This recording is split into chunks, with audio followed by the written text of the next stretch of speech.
maanta xaggan ku soo bandhignay waxaan ku bilaabay bismillaahi raxmaani raxiim anigoo ah amiin cabdulaahi ahna agaasiga xafiiska maamulka dowladdeegaanka soomaalida isla markaana maaragtay guddidii xaggan loo soo xilsaaray inay soo bandhigaan hidaar 29ka xuska loogu talagalay ee bandhigga horumarka deegaanada waxaan xagga ku soo bandhignay 24 sano ee u dambeysay horumarkii la qabtay gaar ahaan 5 sano u dambeysay heerka ay maaragtay marayay ayadoo taasi maaragtay deegaamadii kale in xad dhaaf aan maaragtay hawlo guulo la taaban karo aan halkaa kaga soo jeedinay hawlo maaragtay lanaga dayan karana marka meeshaasi aan ku soo bandhignay waxaa sidoo kale maaragtay xusid mudan in hawlahan aan maanta soo bandhignay waxaa ugu muhiimsanaa dhinaca baarlamaanka qaybgalka siyaasadda haweenka in baarlamaanka deegaan ahaan aynu maaragtay noqonnay deegaanka ugu horeeya ee dumar ka qaybgeliya xagga horumarka siyaasadda maaragtay xisbiyada sidoo kale dhinaca ka qaybgalka bulshada iyadana aad baan ugu horumarnay oo maaragtay lanoogu bogay waxyaabaha aadka lanoogu bogay baa ka mid ahayd dhinaca horumarinta magaalooyinka sidoo kale warshadaha iyo maalgashiyada maaragtay waxaa xusid mudan runtii dhammaan mas-uuliyiinta qaybaha dhaqanka iyo shacabka deegaanada dalka oo dhan ayaa ka soo qayb galaya oo maalin keliya ayaa ka hadhay maalintii xuska waxaa xusid mudan xuskan inuu ku soo hagaagay bilowgii qorshaha GDP2ga sidoo kale inuu ku soo hagaagay bixideenkeena weynaa dib u curashada Itoobiya oo 50% maraya waxyaabaha sida khaaska aan ugu xasuusan karno xuskan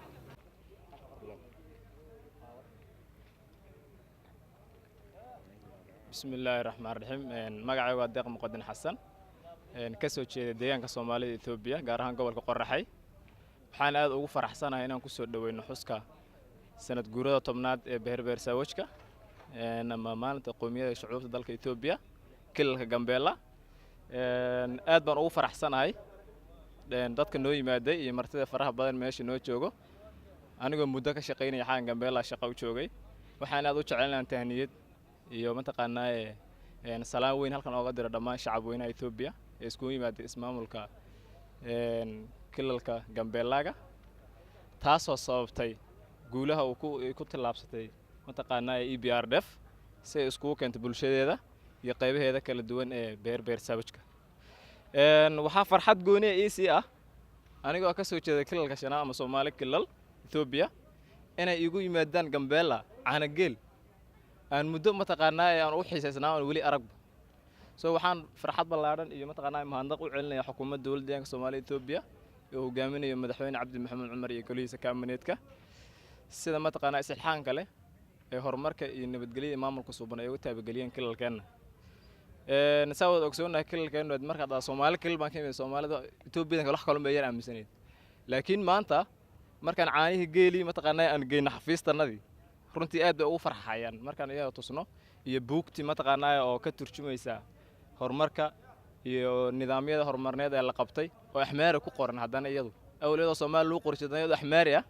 bay heleen marka wax mataqaanaa aan aad iyo aad ugu faraxsanahay runtii inaan soo dhaweeyo aan meesha joogay yimaadaan deegaanka Soomaaliya dadka socda in aad u soo dhaweeyo aad iyo aad baan ugu faraxsanahay waxaan si gaar ah ugu simaanaqayaa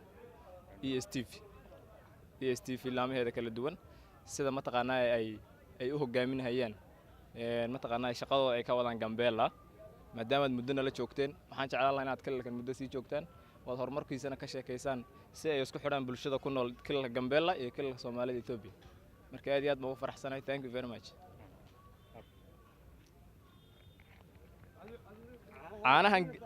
caanahan geela waxaan leeyahay hal la ogaado Itoobiyadan kalena u sheegin in ogaadaan asxaab badan baa Gambeella ay joogtaan u wada geen insha Allah ina biisam sama kabonay kama duwanaw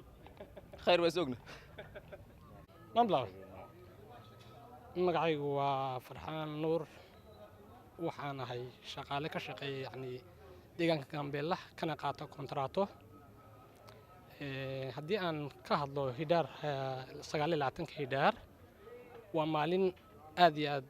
noo ah farxad sababtoo ah ma aan jirin hadda ka hor dad Soomaali ah oo soo gaari jiray Gambeella taasna waxaa keena sababay 29 hidhaar in aan imanno oo nabad ku imanno kuna shaqaysano dad aan ku walaalnay wadaninimo taas ayaa noo sabab oo ka dhigtay inaan ka shaqaysano deegaanka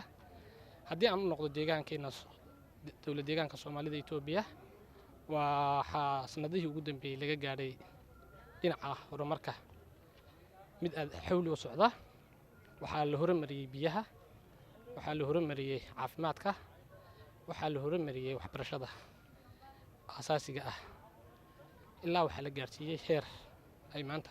deegaanada kale ay nagu dhiiran karaan ayaa la gaarsiiyay waxyaabahan lagu soo bandhigay ka waran deegaan ahaan mataqaanaa waxyaabahan la soo bandhigay qolo waliba soo bandhigtay seed u aragtaa waxyaabaha deegaankeena soo bandhigay waxyaalaha deegaankeena ay soo bandhigeen waxaa ka mid ah caanaha geela oo aan soo gaari jirin horta halkan isagoo warshadaysan hadda maanta alxamdulillah caana geel ayaa soo gaaray isagoo warshadaysan iyo dhaqan aad u qurux badan oo kaga duwanahay dhaqanada kale intaba meesha ayaa lagu soo bandhigay khaasatan deegaan ahaan markaan ka hadlo waana mid aad loogu faraxsanahay farxaan ahaanteeda waxyaabaha kale la soo bandhigay bal ka waran sida horumarka mataqaanaa deegaanka haddii aan ka hadlo oon boostaradan hadda meesha yaalla aan fiirino waxaa ku cabiran barsantiijyadii u dambeysay ee la gaarsiiyey deegaanka biyaha jidadka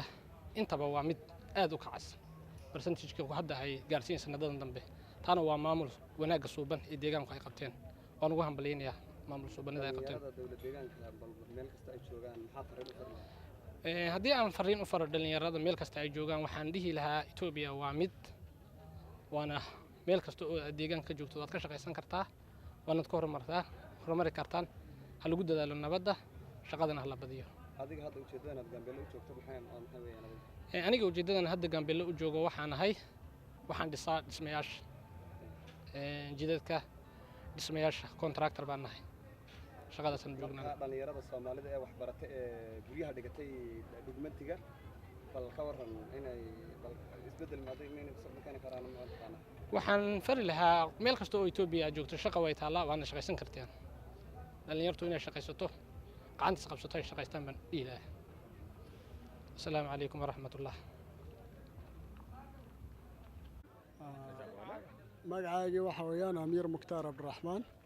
waxaan ka socdaa Barwaaqo Milk Processing Factory ama warshada caanaha ee Barwaaqo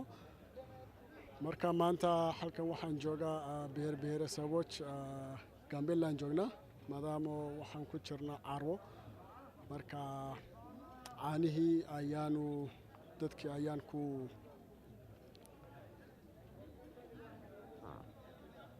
dadkii ayaan ku tusnaa caanaha geel sidee loogu sameeyo marka caanaha geel waxa weeye waa number 1 in Ethiopia warshadu waxay taallaa Jigjiga marka hadda waxaan helnay aqoon oo heer federaalka caanaha geel oo in loo isticmaalo iyo faa'iido badan inuu leeyahay hadda waxaan distribute gareynaa Jigjiga Harar Awadaay Dirdha Adama iyo Addis Ababa export ahaana waxaan dhoofaynaa Hargeysa iyo Djibouti mustaqbalka insha Allah ilaa Malaysia iyo Dubai ayaan qorshaan ku jirnaa insha Allah dhawaan waan ballaari doonaa marka madaxtooyada kalalka aad iyo aad ayaan maxad u celinayaa maadaama maalgelintii markaan sameeyo wax kasta sidii si fiican lagu caawiyay marka kaasaan sheegayaa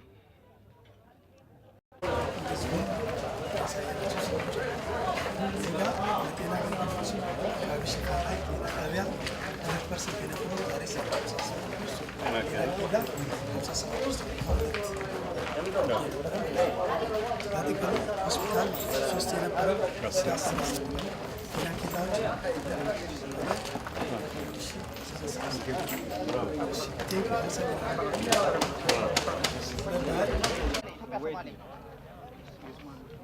እንኳን ደህና መጣችሁ።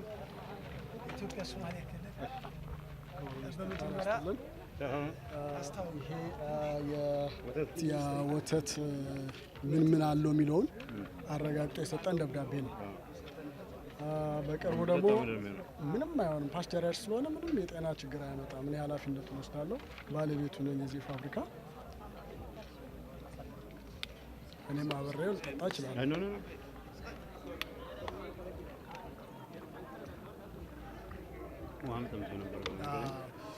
የግመል ወተት ለኢንሱሊን ላሉት ሰዎች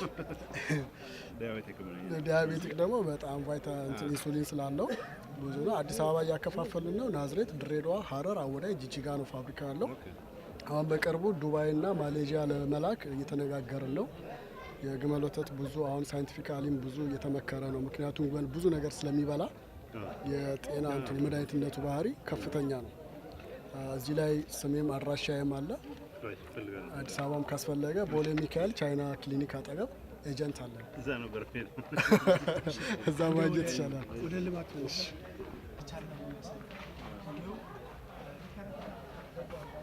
ስራዎች ለመስራት የተመደቡት ባጀቶች ማለት ነው እያደገ የመጣበት ከ2003 ጀምሮ አሁን ወደ 8 ቢሊዮን የገባበት ነው። አካባቢ ላይ የተሰሩ ስራዎች ከተማን ለማሳደግ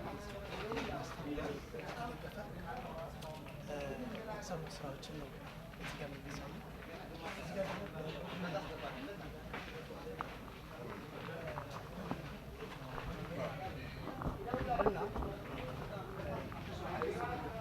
አጠቃላይ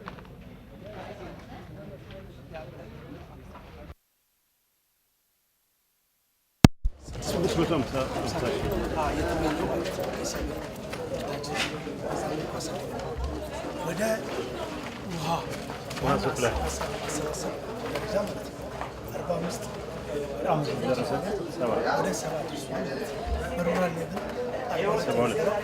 ወደ 72 እዚህ ጋር የሚያሳየው በውጭ የሚኖሩት በአጠቃላይ ኢንቨስት ያደረጉት እዛ ጋር ደግሞ ኮንስትራክሽን የሰሩት ኮንስትራክሽን ታይቶች የሚያሳይ አጠቃላይ ማለት ነው።